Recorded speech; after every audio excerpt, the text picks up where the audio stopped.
Most CRUD screens do not need React. That is not a hot take, it is a cost claim. I built the same contacts board twice. One lane shipped server rendered HTML with HTMX, the other shipped React. Same screen, same rules, same Go data model. One declared 0 app dependencies, the other declared 7 and shipped roughly 146 kilobytes of client code. Before we talk performance, ask the question that actually matters. What did the user get for that extra machinery? This is not a ban on React. React is excellent when the browser becomes a real application. But forms, tables, filters, validation, and basic CRUD are usually request-response products. If the server already owns the truth, putting a second-state machine in the browser should need a reason. Stay to the end because there is a clear line where React stops being overhead and starts being the right tool. First, the fairness rule. Both versions use the same seeded contacts, the same name and email validation, the same case-insensitive filter, and the same newest first create behavior. No friendly demo where one side quietly gets fewer requirements. If a contact appears, fails validation, or moves to the top of the table, it behaves the same way in both lanes. Only the request path changes. In the HTML first lane, a filter change asks the server for fresh rows and swaps that fragment into the table. In the React lane, the browser asks for JSON, stores it, tracks the request, handles failure, then turns that state back into rows. Neither is magic, but one path creates fewer places for the UI and the data to disagree. The backend is deliberately boring, and that is the point. One Go model serves the HTML lane and the JSON control lane. No second database, no secret cache, no different schema. Keeping that control plane fixed means the comparison is about client ownership, not a disguised backend benchmark. Then I ran it in Podman because a screenshot is not evidence. 5 measured control runs, a 60-second mixed workload, a concurrency burst, container resource samples, and a real browser pass.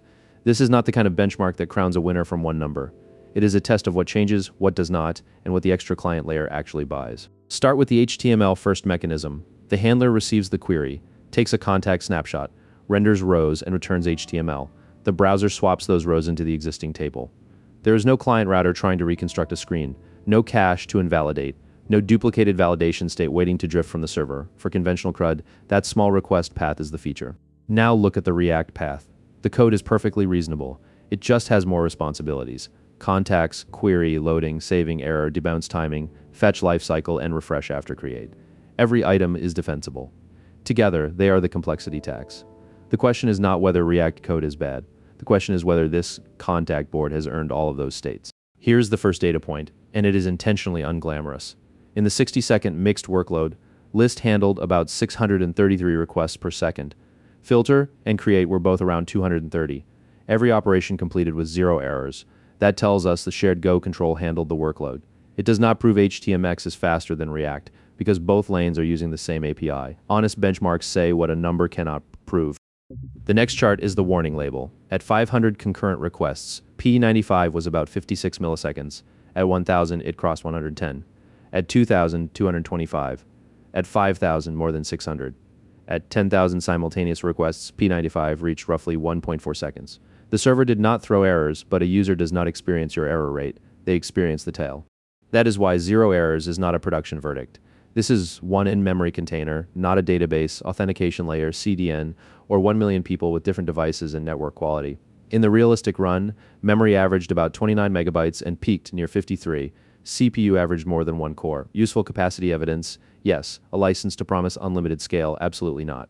So what did a real browser show? Filtering to Ada took about 353 milliseconds in the HTMX lane and about 404 milliseconds in React. That gap is too small and too environment sensitive to choose a stack by itself.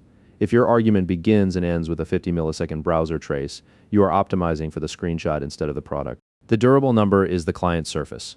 The Go app declares 0 external packages. The React lane declares 7 and delivers about 146 kilobytes of production JavaScript and CSS before the next feature adds anything. That is not automatically a problem.